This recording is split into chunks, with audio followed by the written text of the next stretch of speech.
এই 3 চাক্কার গাড়ি আমদানি করবে, সেই গাড়ি রাস্তায় নামানো হবে।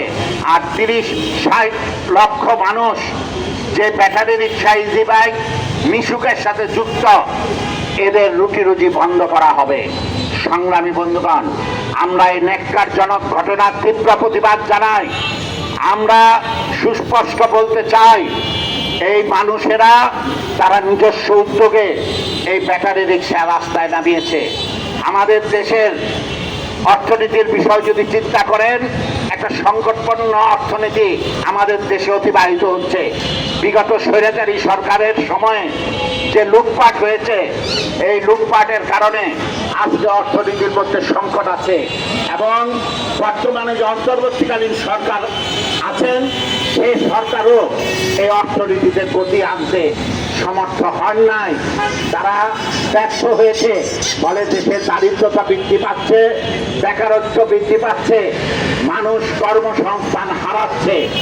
এরকম একটি পরিস্থিতিতে এই ব্যাটারি রিক্সা চালকেরা নিজস্ব উদ্যোগে তারা ব্যাটারি রিক্সা নামিয়ে তাদের কর্মসংস্থানের ব্যবস্থা করেছে। আজকে এই রিক্সা যদি সেখানে বিআরটিএর আওতায় এনে নিবন্ধন এবং রেজিস্ট্রেশনের ব্যবস্থা করা হতো এবং তাদের গাড়িগুলি যে ত্রুটি বিচ্যুতিগুলি আছে এগুলি বৈজ্ঞানিক উপায়ে দূর করা হতো, তাহলে এগুলির মাধ্যমে সরকার সেখানে কর পেত। কিন্তু সরকার সেই দিকে হাঁটছে না। সরকার কিছু ব্যবসায়ী এবং কিছু রাজনীতিককে সেখানে সুবিধা দেওয়ার পায়তারা করছে। বিদেশ থেকে আমদানি করে তারা গাড়ি আনবে, তারা ব্যবসা করবে। আর কিছু সরকারের সহযোগিতায় কিছু রাজনৈতিক দল, যেটা অতীতে আমরা আওয়ামী লীগের সময় দেখেছিলাম, এই ব্যাটারি রিক্সাকে ব্যবহার করে বিভিন্ন কাজ তৈরি করে তাদের কাছ থেকে টাকা আদায় করত। এখন ভিন্ন প্রক্রিয়ায় সেখানে রাজনৈতিক শক্তিকে ইনভলভ করে সেখানে তাদের কিছু টাকা কামানোর ব্যবস্থা করে দিচ্ছে। সংগ্রামী বন্ধুগণ, আমরা এটার তীব্র প্রতিবাদ জানাচ্ছি এবং আমরা পরিষ্কার বলতে চাই, একটা সমন্বিত এবং একই নীতিমালা সারা দেশে করার জন্য, এবং সেক্ষেত্রে যারা এখন ইজিবাইক চালায় তাদেরকে একটা নিয়মের মধ্যে এনে তারপরে সেখানে রিক্সা চালানোর ব্যবস্থা করা। আর শহরের যানজটের ক্ষেত্রে শুধু ব্যাটারি রিক্সা দায়ী নয়, এর জন্য বিভিন্ন সমস্যা শহরে আছে। এই শহরের থেকে বের হওয়ার যে মগ চাষারা, সেখানে রাইফেল ক্লাব এবং বাইতুল আমান এবং ওইদিকে ডাক বাংলো, এই সমস্ত কারণে শহরের বের হওয়া এবং ঢোকার রাস্তায় সেখানে জাম তৈরি হচ্ছে।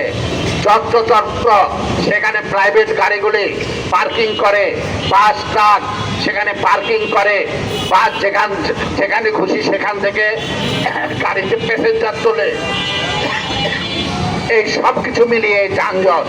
ফলে ব্যাটারি রিক্সা যানজটের জন্য যতটুকু দায়ী মনে করেন, সেটাকে একটা নীতিমালায় নিয়ে আসেন, তাহলে এটা কোনো দায়ী হবে না।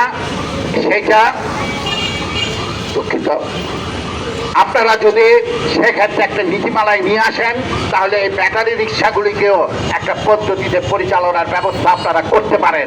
কিন্তু আপনারা কোনো দায়িত্ব নেবেন না, সেখানে নির্দিষ্ট উদ্দেশ্যে ভিন্ন একটি অংশকে সুবিধা দেওয়ার জন্য আপনারা নতুন করে আইন করবেন, এটা আমরা মানি না।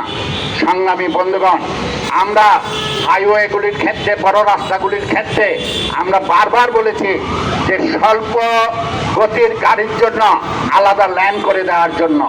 সংগ্রামী বন্ধুগণ, এইভাবে নানান উদ্যোগের মাধ্যমে সেখানে দুর্ঘটনা, যানজট এগুলি নিরসন করা সম্ভব। একতরফাভাবে এই ব্যাটারি চালিত রিক্সার উপর দায় চাপিয়ে সেগুলি ভেঙে দেওয়া, তাদের বিরুদ্ধে মামলা দেওয়া, তাদেরকে মারধর করা, তাদের গাড়ি আটক করা, এই সমস্ত অন্যায় জবরদস্তি এটা সহ্য করা হবে না। এই দেশের মানুষ বুকের রক্ত ঢেলে স্বৈরাচারী হাসিনার সেখানে পতন ঘটিয়েছিল। সংগ্রামী বন্ধুগণ, এইভাবে জবরদস্তি করা সেটা স্বৈরাচারী কায়দা। আজকে আমরা দেখলাম সিলেটে ব্যাটারি রিক্সার পক্ষে যারা আন্দোলন করে সেটাকে একটা নির্দিষ্ট নীতিমালার মধ্যে নিয়ে আসার জন্য যারা দাবি করছে, যারা 12 বছর যাবৎ এদের অধিকার প্রতিষ্ঠার জন্য কাজ করছে, প্রশাসনের সাথে আলাপ আলোচনা করছে এবং জাতীয়ভাবে যে নীতিমালা তৈরি হয়েছে সেই নীতিমালার ক্ষেত্রেও এই সংগ্রাম পরিষদের নেতৃবৃন্দের সেখানে অংশীদারিত্ব আছে, তারা সেগুলির বিষয়ে আলাপ আলোচনা চালাচ্ছে। সেই পরিস্থিতিতে আপনারা সংগ্রাম পরিষদের নেতা এবং সিলেট জেলার পার্ষদের আহ্বায়ক সদস্য সচিবকে গ্রেপ্তার করে আপনারা কিসের ইঙ্গিত দিলেন? আপনারা সেই স্বৈরাচারী শেখ হাসিনার মতো সেই সময় আমরা যেমন দেখেছি বিভিন্ন রাজনৈতিক নেতৃত্বকে, শ্রমিক নেতৃত্বকে মামলা দিয়ে কারাগারে রুদ্ধ করেছে, সেই ব্যবস্থাকেই আপনারা ফিরিয়ে আনার পায়তারা করছেন। এর আগে চট্টগ্রাম মহানগরে পার্ষদের সমন্বয়ক সেখানে আল কাদের জয়কে গ্রেপ্তার করা হয়েছিল এই রিক্সা শ্রমিকদের পক্ষে কথা বলার কারণে। সেখানে ছাত্র নেতা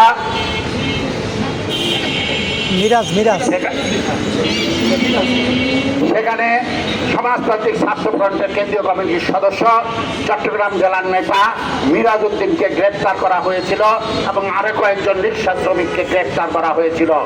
একই অবস্থা আমরা দেখলাম সেখানে এই সিলেটে করা হলো। শুধু তাই নয়, যেখানেই শ্রমজীবীদের আন্দোলন সেখানেই আমরা দেখতে পারি নেতৃবৃন্দের উপর আক্রমণ চালানো হয়, তাদের বিরুদ্ধে মামলা দেওয়া হয়, তাদের গ্রেপ্তার করা হয়। সমাজতান্ত্রিক শ্রমিক ফ্রন্টের নারায়ণগঞ্জ জেলার সংগ্রামী সাধারণ সম্পাদক গার্মেন্টস শ্রমিক ফ্রন্টের সভাপতি সেলিম মাহমুদকেও সেখানে এই অন্তর্বর্তীকালীন সরকারের সময় তাকে গ্রেপ্তার করা হয়েছিল। সংগ্রামী বন্ধুগণ, কি অপরাধ? তিনি শ্রমিকদের পক্ষে কথা বলেছিলেন। গার্মেন্টস শ্রমিক তাদের অধিকারের পক্ষে আন্দোলন করেছিল। এই অপরাধে সেলিম মাহমুদ সহ আরো কয়েকজন শ্রমিক নেতৃবৃন্দকে সেখানে মামলা দেওয়া হয়েছে, গ্রেপ্তার করা হয়েছে।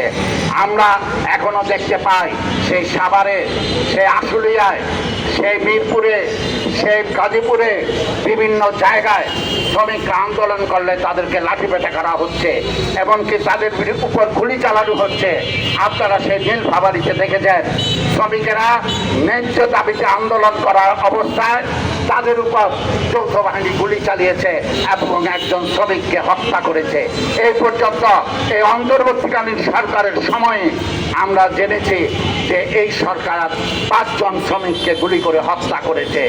আমরা স্বৈরাচারী শেখ হাসিনার সময় দেখেছি যে আন্দোলনরত শ্রমিকদের গুলি চালাতে আর এখনো তার পুনরাবৃত্তি দেখছি।